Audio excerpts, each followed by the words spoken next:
പ്രിയമുള്ളവരെ നമസ്കാരം. ഞാൻ ഡോക്ടർ ഹരീഷ് ചെമ്പക്കര. പ്രാക്ടിക്കൽ മാർഷൽസിൻ്റെ പുതിയൊരു അധ്യായത്തിലേക്ക് സ്വാഗതം.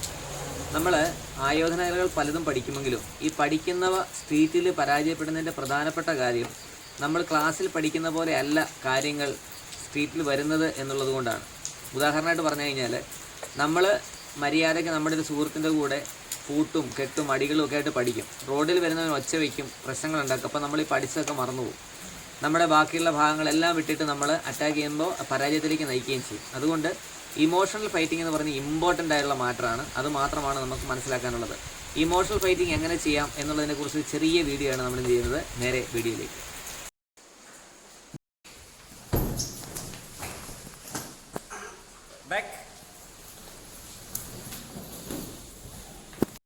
ഇപ്പം നമ്മൾ ചെയ്തത് കണ്ടോ, ഇതൊരു പ്രധാനപ്പെട്ട കാര്യമാണ്. ഇമോഷണൽ ട്രെയിനിങ് എന്ന് പറയും. അതായത് കുറച്ചേറെ പേര് നമ്മളെ ആക്രമിക്കാൻ വരുമ്പോൾ നമ്മുടെ ചിലപ്പോൾ വീണു പോയാൽ അവിടെ എന്തൊക്കെ ചെയ്യണം. ആ കിടക്കുന്നയാൾ ഇങ്ങനെ കൈ വെച്ചിട്ട് ഗാർഡ് പൊസിഷൻ വരുന്നുണ്ട്, കാലുകൾ മടക്കി വയ്ക്കുന്നുണ്ട്. അതൊക്കെ വളരെ ശ്രദ്ധിക്കണം. അല്ലാത്ത പക്ഷേ അത് ബുദ്ധിമുട്ടാവും. ഇത് ട്രെയിനിങ്ങിൻ്റെ ഭാഗമായിട്ട് നമ്മൾ കിടന്നു കൊടുക്കുക എന്നുള്ള അർത്ഥത്തിലല്ല, ട്രെയിനിങ്ങിൻ്റെ ഭാഗമായിട്ട് ഇന്നാണ്. അപ്പോൾ ഇത്രയും പേരുടെ വെയിറ്റ് നമ്മുടെ ബോഡിയിൽ താങ്ങാൻ നമുക്ക് കഴിയില്ല. അപ്പോൾ അതിന് പ്രത്യേക ട്രെയിനിങ് കൊടുത്തു കഴിഞ്ഞാൽ എത്ര നേരം നമുക്ക് ശ്വാസം പിടിച്ചു നിൽക്കാൻ പറ്റും, നമുക്ക് എത്രമാത്രം ഇമോഷണൽ ആയിട്ടുള്ള ബുദ്ധിമുട്ടുകൾ ഉണ്ടാവും, ഇതെല്ലാം ഒന്ന് ഫീൽ ചെയ്താൽ മാത്രമേ നമ്മൾ പഠിക്കുന്ന വിദ്യകൾ സ്ട്രീറ്റിൽ പ്രായോഗികമാകുകയുള്ളൂ. ഇത് വളരെ ഇമ്പോർട്ടൻ്റ് ആയി പലപ്പോഴും ഇങ്ങനെയുള്ള കാര്യങ്ങൾ നമ്മുടെ സാധാരണ ആയോധന കലകളിൽ പഠിപ്പിക്കാറില്ല എന്നുള്ളത് പ്രധാനപ്പെട്ട കാര്യമാണ്. അപ്പോൾ ഇതാണ് ഇമോഷൻസ്. ഇനി നമ്മളോട് ഒരാൾ ദേഷ്യപ്പെട്ടാൽ പെട്ടെന്ന് നമ്മുടെ മൈൻഡ് ബ്ലാങ്ക് ആവും. പലപ്പോഴും ഈ ഒരു അനുഭവം എല്ലാവർക്കും തന്നെ ഉണ്ട്. കാരണം വെച്ചാൽ പഠിക്കുന്ന ഒരാളെ സംബന്ധിച്ചാൽ പഠിച്ചിറങ്ങിയാൽ മര്യാദയ്ക്കും മാന്യമായൊക്കെ നടക്കുന്നതായിരിക്കും. ഒരു ലോക്കലായിട്ടുള്ള ഒരാൾ വന്നിട്ട് ഒച്ച വയ്ക്കുകയൊക്കെ ചെയ്യുമ്പോൾ എന്ത് ചെയ്യണമെന്ന് അറച്ചു പോകും. അപ്പോൾ എന്താ ചെയ്യണമെന്നറിയാതെ അയാൾ പെട്ടുപോകുന്ന അവസ്ഥയിൽ പഠിച്ചൊന്നും സമയത്ത് വരില്ല. അപ്പോൾ അതിന് വേണ്ടിയിട്ട് നമ്മൾ ചിലപ്പോൾ ഇതേ സംഗതികൾ റിയലി നമ്മൾ ക്രിയേറ്റ് ചെയ്യും. ക്ലാസ്സുകളിൽ ഒച്ച വെച്ച് അടിക്കാൻ ഒരുങ്ങുന്നതായിട്ട് ക്രിയേറ്റ് ചെയ്യും.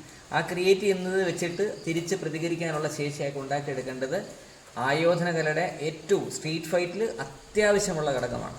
ഇതിനെയാണ് നമ്മൾ ഇമോഷണൽ ഫൈറ്റിംഗ് എന്ന് പറഞ്ഞത്. ഇത് ഒരു ചെറിയ കാര്യം കൊണ്ട് തീരുന്നില്ല. നമ്മളൊക്കെ പഠിപ്പിക്കുന്ന സമയത്ത് കൂടുതലായിട്ടുള്ള ഇമോഷണൽ ആയിട്ടുള്ള കാര്യങ്ങൾ ചെയ്ത് പഠിപ്പിക്കാറുണ്ട്. അത് നമ്മുടെ സ്റ്റുഡൻസിന് ഒരുപാട് ഗുണമാവും. അതുകൊണ്ട് നിങ്ങൾ പഠിച്ചിട്ടുണ്ടോ ഈ കാര്യങ്ങളെന്ന് വളരെ ശ്രദ്ധിക്കണം. ഇങ്ങനെ കുറച്ചേറെ ചിറകുകൾ കൂടിയിട്ടാണ് ഒരു ശരിയായിട്ടുള്ളൊരു പക്ഷി ഉണ്ടാവുന്നത് എന്നുള്ളതാണ് സത്യം. അപ്പോൾ അതുകൊണ്ട് തീർച്ചയായിട്ടും നിങ്ങൾ ഇമോഷണൽ ഫൈറ്റിങ്ങിന് ഇമ്പോർട്ടൻസ് കൊടുക്കണം. ഒരാളെ എങ്ങനെയാണ് നമ്മളൊരു 0 to 100 എന്ന് പറയും. 0 പോയിന്റിലാണ് നമ്മൾ നിൽക്കുന്നത്, ക്ഷമയോടെ സമാധാനത്തോടെയാണ് നിൽക്കുന്നത്. അപ്പോൾ 100ലേക്ക് അയാൾ എപ്പോൾ വരുന്നു, ആ 100 ടൈമിൽ നമ്മൾ 100 ആവണം. 100 ആയാൽ മാത്രമേ നമ്മൾ പഠിച്ചത് നമുക്ക് പ്രയോഗിച്ച് വിജയത്തിലെത്തിക്കാനായിട്ട് കഴിയുള്ളൂ. ഇത് വളരെ ഇമ്പോർട്ടൻ്റ് ആയിട്ട് കാര്യമായിട്ടാണ് ഞാൻ പറയുന്നത്. തീർച്ചയായിട്ടും നമുക്കത്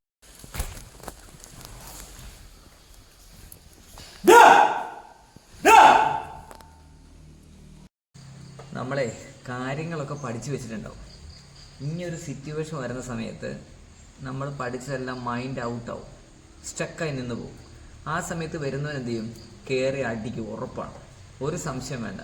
കാരണം അവൻ ഒച്ച വയ്ക്കുന്നത്, ബഹളം ഉണ്ടാക്കുന്നത്, ഇമോഷണലി ടൈറ്റ് ആവുന്നതൊക്കെ എന്താണ് നമുക്ക് കണ്ടറിയാൻ പറ്റും. ഈ സമയത്ത് നമ്മൾ പഠിച്ച ബ്ലോക്കുകളും അറ്റാക്കുകളും സകലതും മനുഷ്യൻ മറന്നുപോകും. ഈ സമയത്ത് നമ്മൾ ചെയ്യേണ്ടതാണ് ഇതുപോലുള്ള സിറ്റുവേഷൻ ക്രിയേറ്റ് ചെയ്തിട്ട് ഇതിനകത്തുനിന്ന് എങ്ങനെ രക്ഷപ്പെടാമെന്ന് പഠിപ്പിക്കും. ഇതിൻ്റെ പേരാണ് ഇമോഷണൽ ഫൈറ്റിംഗ് എന്ന് പറയുന്നത്. ഇതില്ലാതെ മുന്നോട്ട് പോയാൽ പഠിച്ച വിദ്യകളെല്ലാം അപ്രസക്തമാണ്. ഇത് നിങ്ങൾ പഠിച്ചിട്ടുണ്ടോ എന്ന് നോക്കുക. ഇല്ലെങ്കിൽ വളരെ സീരിയസ് ആയിട്ട് ഇത് എടുത്തില്ലെങ്കിൽ നിങ്ങൾക്ക് ചെയ്യാൻ പറ്റില്ല. ചിലർക്ക് ജനിക്കുമ്പോൾ തന്നെ ധൈര്യമുണ്ട്. ഇപ്പോൾ ഒരു ഉദാഹരണമായിട്ട് ഇപ്പോൾ നമുക്ക് പാമ്പിനെ പിടിക്കാൻ എല്ലാവർക്കും പറ്റില്ല. ചിലർക്ക് പാമ്പിനെ നന്നായിട്ട് വ്യക്തമായിട്ട് പിടിച്ച് വളരെ ഈസിയായിട്ട് കൈകാര്യം പഠിച്ചിട്ടല്ല അല്ലാതെ തന്നെ ചെയ്യുന്നവരുണ്ട്, ധൈര്യമുള്ളവരുണ്ട്. ഒരു പാമ്പ് നീക്കം കയറി ചെല്ലാൻ ഒരു ധൈര്യമാണ്. ഇതുപോലെ തന്നെ ഇമോഷണലി നമ്മൾ പലപ്പോഴും പലതും ചെയ്യുമ്പോഴും ഈ ധൈര്യം ചിലർക്ക് കൂടപ്പുറപ്പായിട്ടുണ്ടാവും, ചിലർക്ക് അത് ഉണ്ടാക്കിയെടുക്കേണ്ടി വരും. അങ്ങനെ ഉണ്ടാക്കിയെടുക്കുവാനുള്ളതാണ് യഥാർത്ഥത്തിൽ ആയോധനകല എന്ന് പറയുന്നത്. ഈ ആയോധനകലയിൽ വരുന്ന ഇങ്ങനെയുള്ള കാര്യങ്ങൾ സീരിയസ് ആയിട്ട് എടുത്തില്ലാത്ത പക്ഷം ഇത് ഒരുപാട് അനുഭവങ്ങളുണ്ട്. ഒരു 4th Dan black belt 3rd Dan black belt ഒരാൾ പഠിപ്പിച്ചു വന്ന സമയത്ത് റോഡിൽ വെച്ച് ഒരു അടി ഉണ്ടായപ്പോൾ അയാൾ കാലേ വാരി അടിച്ചത് ഞാൻ നേരിട്ട് കണ്ടിട്ടുണ്ട്. അപ്പോൾ ഇതൊക്കെ ചില കാര്യങ്ങളാണ്. പണ്ടാരോ പറഞ്ഞ പോലെ ഗുരുനാഥൻ പറഞ്ഞൊരു കഥയുണ്ട്. അതായത് കീചകവധം എന്ന് പറഞ്ഞൊരു ബാലെ ബുക്ക് ചെയ്യാനായിട്ട് പോയി. ബാലെ ബുക്ക് ചെയ്യാൻ പോയപ്പോഴത്തേക്ക് അവിടെ ഭയങ്കര ഫീസാണ്. അന്നത്തെ കാലത്ത് എൻ്റെ 25,000-30,000 രൂപ കൊടുക്കണം. അപ്പോൾ ഇവരുടെ അതിനുള്ള പൈസ ഇല്ല, ഫണ്ടില്ല. അപ്പോൾ അദ്ദേഹം പലരും പറഞ്ഞു നോക്കി നമുക്കിത്ര ഫണ്ടില്ല. അപ്പം അവർ പറഞ്ഞു ഞങ്ങൾ ഏറ്റവും കുറഞ്ഞ ഫീസിലാണ് പോകുന്നത്, ഒരിക്കലും നമുക്കത് ചെയ്യാൻ പറ്റില്ല എന്ന് പറഞ്ഞു. അപ്പോൾ അതിനകത്തൊരു വിദ്വാനുണ്ട്, അദ്ദേഹം പറഞ്ഞൊരു കാര്യം ചെയ്യാമോ, നിങ്ങൾ കീചകനെ കൊല്ലണ്ട, ഒന്ന് വിരട്ടി വിട്ടാൽ മതി എന്ന് പറഞ്ഞൊരു കഥയുണ്ട്. എന്ന് പറഞ്ഞ പോലെ തന്നെ ഇതൊക്കെ പറഞ്ഞു വരുമ്പോൾ നമുക്ക് അടിക്കണോ വിരട്ടി വിടണോ ഇതൊക്കെ നമുക്ക് അറിയാതിരിക്കണ്ടേ.